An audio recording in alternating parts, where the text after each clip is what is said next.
Hey everybody, welcome to Heroes Out. I'm Patrick. And I'm Paul. How's it going? Very good, my friend. I'm excited. April, without having a big list of Marvel blockbusters, etc., has a lot of cool stuff. Pretty much every weekend, there's now not just one, but sometimes a choice of movies to go and see. So we're going to take a quick Yeah. look at that and let you know what to look forward to in April. Yeah, it's exciting, and I do agree. Yeah, this is the year that I decided that I have to go to the cinema twice a month.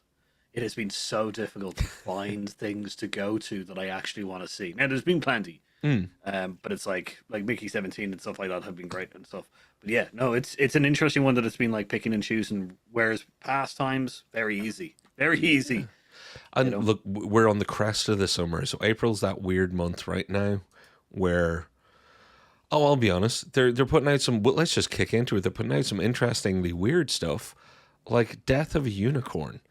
With I'm just calling it Jenna Ortega, one of the people of the moment for the last few years, along with Sydney Sweeney, the people that kind of just came up and grabbed the public consciousness. People who have big careers ahead of them, but they're probably at the start. So they're gonna be doing weird projects like this. Now, Death of a Unicorn, you can see in the poster that's on screen. It has Paul Rudd, Jenna Ortega, Will Poulter, who will be coming up again this month. He's got a couple in. You got classic people like Tia Leone and Richard E. Grant. I just like that this one's weird. A lot of people look at this and go, "Well, that's a streaming movie. Why would I go to the cinema?" Because it does kind of scream streaming movie, but it also screams if you're just going for a casual Friday night to the movies, it's a little bit different and a little bit. It's all audiences. You know what I mean, Paul? It's like it's an all audiences moment. Yeah, it's why not turn it into like an events thing? Why not kind of like go to dinner and then like or even do the other way around, go to the cinema and then go to dinner and talk about it afterwards. Just make it a night thing, Yeah. like yeah, as you say, a Friday night thing, and just make it an event. I think we need to get over the fact that just because like cinema doesn't mean that it has to be some interstellar esque kind of movie. It's just entertaining. Yeah. This is very much tuning up to be in a bizarre Yes. ensemble kind of movie, which I'm excited for. And let's be honest, folks, it has that little stamp of approval or a little stamp of quality, A24, on this. But just looking at the people that are in it, if you can't have a laugh, even just looking at this, the screen that I've pulled up is the cast just standing there. I think looking at a dead unicorn. Probably. Like, okay, that's all I need to say. That cast and the idea that unicorns are real and probably quite violent. I'm in. Do we need to say any more, Paul? I think we can move on to the next one. So there you like that's me going, you know what, I would actually go and have fun cinema night for that one. Not I'm dying to see high art, but fun cinema. Yeah. Paul, I'm gonna kind of rely on you for the next one if that's okay, because I have to mention that Minecraft's coming out, Oh yeah. but I also have to be honest that I have zero interest, which is a little unfair, I know, for all the Minecraft people out there. It's just not part of my sphere of stuff. Well, see, this is the thing is, I completely understand. I do think that that's a little bit of failure of the advertisement and the marketing team, kind of thing, as in not to grab the attention of an audience that may not have played it or be in the sphere of Yeah. Minecraft. But I think this is leading up to kind of a very. There's been a couple of interesting trailers, and stuff like that that have brought me over for like from the negative side a little bit over the fence to the positive.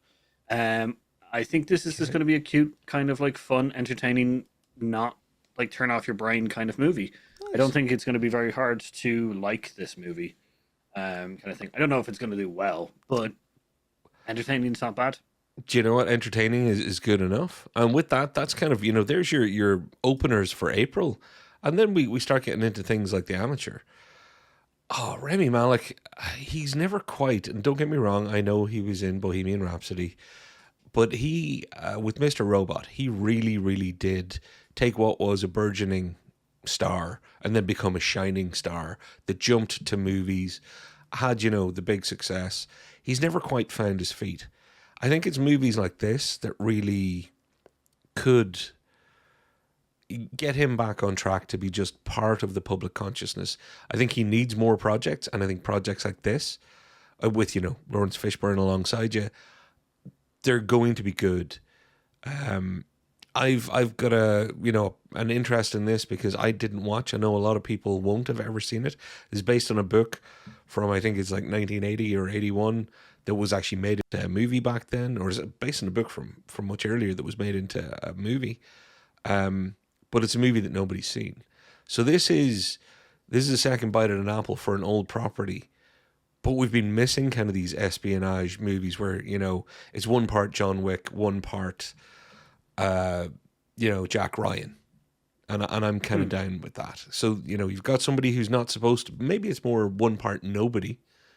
No, maybe one part Novocaine. It's a lot of things, but it's definitely a guy who shouldn't be able to kick ass being forced to, with the background of, a bit of globe trotting as well. And I'm kind of down for that. There hasn't been a whole lot of good stuff like that for a while. Yeah, it's going to be interesting because the espionage kind of like genre of films and stuff like that haven't really gotten a good injection of something good kind of thing. Now I will put an asterisk there. Black Bag has been gaining quite a lot of traction with Michael Fassbender. True. And Kate Beckinsale and stuff like that. So like I have not personally seen that movie, but it has gained traction and it is another espionage kind of film. But that just kind of proves more the point of, if Black Bag's doing well, maybe we're kind of leaning back into the kind of like Great Jason point. Bourne, like original Jason Bourne-esque kind of like espionage kind of movies. And yeah, I do. The interesting angle on this is that he's an analyst essentially, and Yeah. he uses his skill set essentially, rather than kind of like, I'm Matt Damon and I'm built like a tank, kind of kind of build. So like it's an interesting twist. I like this kind of like Board Identity specialist. meets a little bit of Taken almost. He has a special skill set. I'm down for it. This is one of those ones that I stopped learning more about once I learned enough to know I'm going to see it, which is terrible for the channel, everybody. And Paul puts up with this when I do this. But it's because I'm actually genuinely excited and I'm really looking forward to my cinema night. Again, April is going to be cinematastic for me. Paul, I'm going to move on because we can rattle through these, but my gosh, am I excited for Sinners. We've already talked about this previously on the channel when the very first trailer came out. I don't know if you've seen the trailers, it's hard to spoil what I think this is going to be, but I almost don't want to talk too many details. You got Michael B. Jordan playing twin brothers back in the 1930s in the kind of a Jim Crow era, and vampires. All right, that's not spoiling anything because it's trailers now. Yeah. I'm there for it, Paul. I am completely there for it. I'm very interested in the lore part, because it's taking on a lot of that kind of like southern folklore, kind of like devil contract at the crossroads, and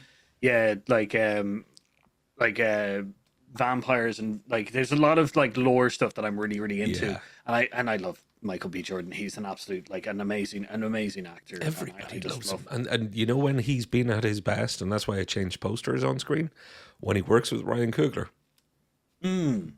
Black Panther was with Ryan Coogler. Creed is with Ryan Coogler. This is with Ryan Coogler. You get those two people together and you get me to buy a ticket. You release a trailer like they did, you definitely get me to buy a ticket. And like you say, Paul, there's enough here. Not just like the era is interesting. The From Dusk Till Dawn twistiness of it all is interesting. Like there isn't an element about this that doesn't add to the, this is all green check marks along the way. Yeah, and Jack O'Connell being in it as a potential person. I love the way that he can be very sinister. He's from Skins originally to now. He's just been a very interesting person to follow his career. So, I'm desperately looking forward to that as well. See what I mean, folks? Can't wait to get out of the house. Paul, swiftly moving on to Warfare, which is a completely different tone. but we've got our Alex Garland back in the mix after we enjoyed. I think everybody enjoyed it, even when they gave out about it. Civil War, because I think a lot of people were giving out for reasons that weren't about their enjoyment, more about their expectations. But Warfare is exciting in a kind of a depressing way, in that it's going to be a hard watch. I think everybody is probably aware of that. But since it's based on somebody's experiences in Iraq, and it looks from the trailer to be shot very much in the fray, yeah, I'm excited is a word that I hesitate to use, but I'm looking forward to seeing this, because I think it'll be worth seeing. Yeah, I'm intrigued about this as well. We haven't gotten a kind of like real uh down to earth kind of look at a kind of an event that may have that happened and stuff like that since, like, I would say Black Hawk Down was one of those kind of films. There's a variety of, like, Black Hawk Down and obviously Hurt Locker and some of these ones where Yeah. there's kind of a mixed things. You can watch it as a standalone action film and enjoy it that way, or you can take it as this is a real life event and the chaos of that happens during it and stuff like that, and the impact on the people that are involved and stuff, is going to be an interesting aspect. Like, so you get those two lenses to be able to watch this film, specifically actiony, Hmm. and specifically then in more in depth a kind of like dramatization documentary kind of like of an Yeah. event, a reenactment of an event. And before anybody goes off on one doing the usual, oh, but this is just glorifying war, or it's going to be a propaganda tool for the military, but relax, people. We make movies about absolutely everything. Let's not pick sides and get weird about stuff. Let's actually hear some stories about human experience, whether or not those human experiences should have ever happened. Look at the history of cinema. It covers a lot of things that shouldn't have happened, because it's important for us to tell those stories so that we know more about them and maybe don't repeat those mistakes. Because Yeah, yeah, I there's would. already a little bit of noise about that, Paul, and it's weirded me out, and I'm not doing any of that this year. Yeah, I would also say that the warfare part, sorry, so the trailer does not in any way, as far as I can tell, glorify what the events happened No. and stuff like that. I don't see how this could be used as a propaganda tool, Some people kind of thing. I are do are like I still do childish understand in that their mind, I think. in the past things like this may have been used, but I don't think this is one of them. I think this is specifically because of the title and also because of the people who are making it. I definitely feel like this is Yeah. probably going to be more of an eye opener. The same people never said anything about Transformers. And have you watched a Transformers movie recently as a recruiting ad? Anyway, so on to what I'm actually pulled up in Screen Polls. I've pulled up an older movie called Accountant, which good, got the thumb up, because I love The Accountant. I figured you loved The Accountant. We've not really talked this through. I don't know if it ever made onto the channel back at the time. I don't think so. It's a real, like, I love that movie, and it's one of those ones with a cast that just, it's like our cheat cast. If we were picking people, you're like, oh, do you want J.K. Simmons? Yeah. Do you want Anna Kendrick? Yeah. Do you want, like, everybody knows that John Bernthal is on my Christmas list of I want him to be in everything, and I really like Ben Affleck. So between me and you, if somebody was like pulling out lottery balls from a cast machine, we'd be like, yay. But the premise, just everything from the accountant side of things, the forensic accounting for criminals, to the fact that he's also got the kind of the badass streak. That movie rocked, Paul. I loved it. Yeah, I can't. It's an incredibly entertaining movie. It's not gonna change the world or anything like Nope. that, but incredibly well made. It's a very deep story. I feel that this could have been at one point a John Wick esque kind of like ride, because Yeah. like it's so good and so kind of like, and there's a world that's there Mm-hmm. with J.K. Simmons being like, Mm-hmm. a whole treasury investigator and stuff. There's Yeah. such a world there that they could have Yeah. expanded into more, and not in the kind of sense of John Wick being like an absolute weird, like crazy world, but just a really interesting kind of story of following these two people specifically. Well, ask and ye shall receive, because we've now got The Accountant 2, which my favorite thing about The Accountant, the original, and again, everybody go watch it. But now that The Accountant 2 poster and trailers are going to be out there, John Bernthal and Ben Affleck have a very close, some would say familial relationship. But the trailer for The Accountant 2 is leaning heavy into the one thing that from a story and plot point of view, we only got some of in the first movie. And they are picking the thing that I want to see more of in a second movie. It's the relationship between those two guys in their, I'm going to say chosen professions, but, you know, their background forced them into certain professions in some ways. But just the two of those guys bouncing off each other with the characters that they've been set up as, sign me up every day of the week and twice on Sundays.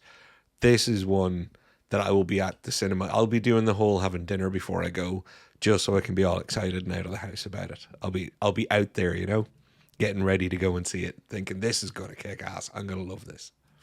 It's I think I definitely agree. I think this is just going to be a fun, entertaining film that people are just going to enjoy.